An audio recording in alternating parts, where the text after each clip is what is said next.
ये double engine की सरकार प्रधानमंत्री मोदी जी के नेतृत्व में, उनके मार्गदर्शन में जो बोलती है वह करके दिखाती है, और जितना करती है उतना ही बोलती है। हम लोगों ने कहा था ना कि रामलला हम आएंगे, मंदिर वहीं बन गया ना, मंदिर अयोध्या में। कोई संदेह है?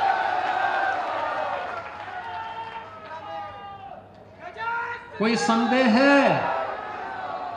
और हम आज फिर इस बात को कह रहे हैं कि कयामत के दिन तक भी कभी, कयामत का दिन तो कभी आना ही नहीं है, और इसलिए बाबरी ढांचे का पुनर्निर्माण कभी होना ही नहीं है।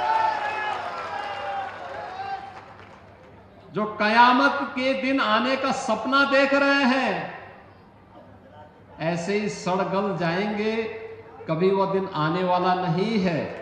और उनके सपनों को ऐसे ही हम अपनी विरासत को सम्मान देते हुए, भारत की गौरवशाली परंपरा को, सनातन धर्म की इस परंपरा को, जैसे प्रधानमंत्री जी ने 25 नवंबर को अयोध्या धाम में आकर के सनातन के प्रतीक श्री राम मंदिर में भव्य केसरिया ध्वज का आरोहण किया था, ये केसरिया ध्वज हमेशा ही भारत के इस गौरव को, सनातन के इस गौरव को आगे बढ़ाने का कार्य इसी मजबूती के साथ करेगा।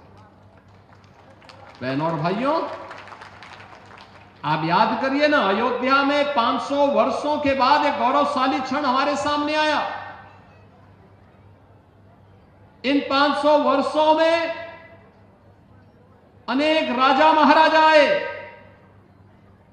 अनेक सरकारें आई होंगी। 1947 में भारत आजाद हुआ, 1952 में पहली चुनाव के बाद सरकारें बनी, लगातार हर चुनाव के बाद सरकारें बनती थी, फिर चुनाव होते थे, सरकारें बनती थी। अयोध्या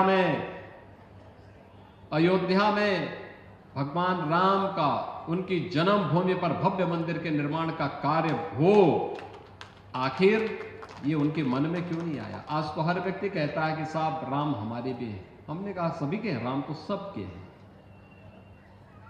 भेद इसमें है ही नहीं। लेकिन कुछ लोग हैं जो अवसरवादी रवैया अपना करके जब संकट आता है तब राम याद आते हैं और बाकी राम को विस्मृत कर देते हैं, राम को भूल जाते हैं। इसलिए भगवान राम भी अब उनको भूल चुके हैं। अब उनकी नैया कभी पार नहीं होनी है।